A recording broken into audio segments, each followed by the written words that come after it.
গলাচিপা পৌরসভার প্রাণকেন্দ্রে অবস্থিত গলাচিপা খাল বা রতনদী খাল নামে দীর্ঘদিন ধরে এই খালটি সংস্করণ কাজ চলছে হবে হবে করে আজ প্রায় কয়েক বছর ধরে এই অবস্থায় আছে।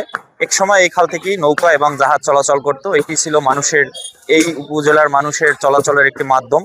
কিন্তু নব্যতার সংকটে প্রায় খালটি এখন লঞ্চ চলাচল তো দূরের কথা, পানি চলাচল করাই অসম্ভব। আজ থেকে আনুষ্ঠানিকভাবে জেলা প্রশাসন থেকে ম্যাজিস্ট্রেট এসে ভাঙচুরের অভিযান শুরু করেছে। আমরা এখন যদি একটু সরাসরি সাজন বসার সহকারী কমিশনার তার সাথে একটু সরাসরি যুক্ত হব যে গলাচিপা উপজেলার খালটির খনন কাজের কতদূর অগ্রগতি হয়েছে এবং কোন পর্যন্ত তারা এই খনন কাজ করবে। জি, ধন্যবাদ।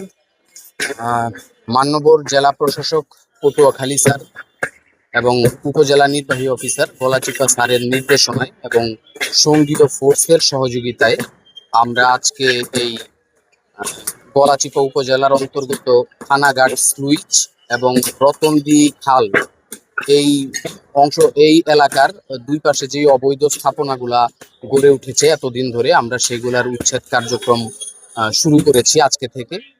আপনারা যারা স্থানীয় সংবাদকর্মী এবং স্থানীয় জনগণ যারা আছেন তারা ইতোমধ্যে অবগত আছেন যে এই রতনদী খালের দুই পাশের এই অবৈধ স্থাপনাগুলোর কারণে অত্র এলাকার পানি নিষ্কাশন ব্যবস্থা এবং সেচ কার্যক্রম মারাত্মকভাবে ব্যাহত হচ্ছে। তো তাছাড়া আমাদের বর্তমান নির্বাচিত সরকারের একটি অন্যতম প্রধান এজেন্ডা হচ্ছে আমাদের দেশের খালগুলোকে পুনঃখনন করে পুনরুজ্জীবিত করা।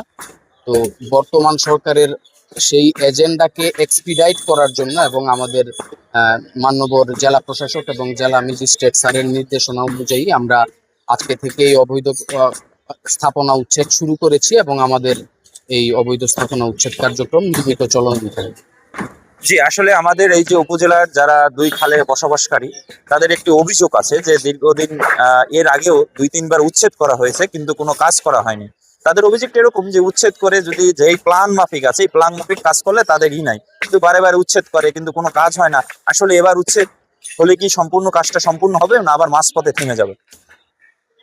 আচ্ছা, আপনারা অবগত আছেন যে আমাদের এই রতনদী খালকে ঘিরে আমাদের একটি প্রকল্প ইতিমধ্যে নেওয়া হয়েছে। খাল পুনর্খনন করে দুই পাশে ওয়াকওয়ে নির্মাণ করার একটি প্রকল্প অলরেডি আমাদের গৃহীত হয়েছে এবং সেটা পাশকৃত প্রকল্প।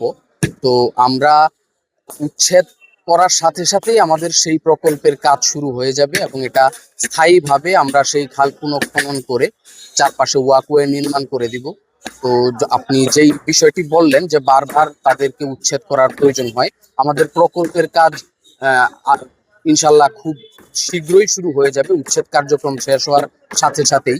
সেই ক্ষেত্রে হয়তোবা আমাদের এই ধরনের বিড়ম্বনার মধ্যে আর পড়তে হবে না, তাদেরকে পুনঃ উচ্ছেদ করার হয়তো আর। আমাদের এই গলাচিপা উপজেলায় অনেক ছোট বড় অসংখ্য খাল রয়েছে, এগুলো সব দখল হয়ে গেছে। তো এইটা আমাদের জন্য কিন্তু একটু হুমকি স্বরূপ। তো আমাদের এই যে আমার কৃষি প্রধান দেশ, এদেশে এই খালের অবমুক্ত করা উচিত। যে এই প্রশাসনের পক্ষ থেকে যে এই গলাচিপা উলানিয়ার যে খালটি দীর্ঘদিন দখল হয়ে আছে, এটি যে আসলে পরিষ্কার করা দরকার, উচ্ছেদ অভিযান করে এখানে একটি সুন্দর একটি খাল এবং পানি প্রবাহ যদি ঠিক রাখা যায় সেটি করলে আমরা মনে করি ভালো হয়। এবং আমি ভুক্তভোগী ভাবে মনে করি যে না, আমরা অবৈধ জায়গা দখল করব না, আমরা এটা ছেড়ে দেবো। নির্দিষ্ট জায়গায় আমরা আমাদের যে স্থাপনাগুলো সেগুলো করবো এবং বাহিরে যে স্থাপনাগুলো করা হয়েছে অতিরিক্ত জায়গা নিয়ে সেগুলো ভেঙে ফেলাই উচিত। 20,000 কিলোমিটার খালের আওতায় বাংলাদেশের সব খাল পুনরুদ্ধার হোক।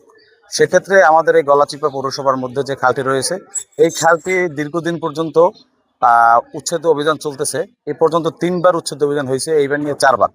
আমি এইখানে একজন ভুক্তভোগী। আমরা সরকারি জায়গায় ডিসিআর কেটে থাকি, কিন্তু কিছু কিছু স্বার্থান্বেষী মহল আছে যারা খালের একদম মাঝখান পর্যন্ত চলে গিয়েছে এবং তারা পাকা ইমারত তৈরি করেছে। এখন এইবার যেহেতু মসজিদ ভাঙা হচ্ছে, মসজিদের যে অংশটি খালের মধ্যে পড়েছে এই অংশটি ভাঙা হচ্ছে। আমি চাচ্ছি যে সাধারণ কোনো মানুষের যে পর্যন্ত দরকার তারা একবারে নিয়ে খালটিকে পুনরুদ্ধার করে। বারবার ভাঙলে আমাদের মতো সাধারণ যারা লোক আছি আমরা মারাত্মকভাবে ক্ষতিগ্রস্ত হই। আমরা চাই না যে কারো বিরুদ্ধে বলতে, আমরা চাই সবাই এই খালটি খননের জন্য সহযোগিতা করুক এবং এই খালটি একবারই ভাঙা হোক এবং যে নির্দেশনা আছে সরকারের এই নির্দেশনাটা সঠিকভাবে বাস্তবায়ন। এটা 2024 সালে রমজান মাসে শুরু হয়েছে। তখন ছিল আওয়ামী লীগ সরকার, অর্থাৎ 3টা সরকারে পদার্পণ করছে এই প্রজেক্টটা।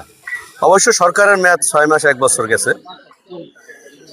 হ্যাঁ, কিন্তু এটা হচ্ছে এই পৌরসভার প্রাণ কেন্দ্রে। এখানে মানে অবৈধ স্থাপনা বিরাজমান এবং অবৈধ ব্যবসায়িকও বিরাজমান। এই কারণে আমাদের একটু সময় লাগছে। আর বিগত সরকারের আমলে সেভাবে আমরা প্রশাসনিক কোনো সাহায্য পাইনি।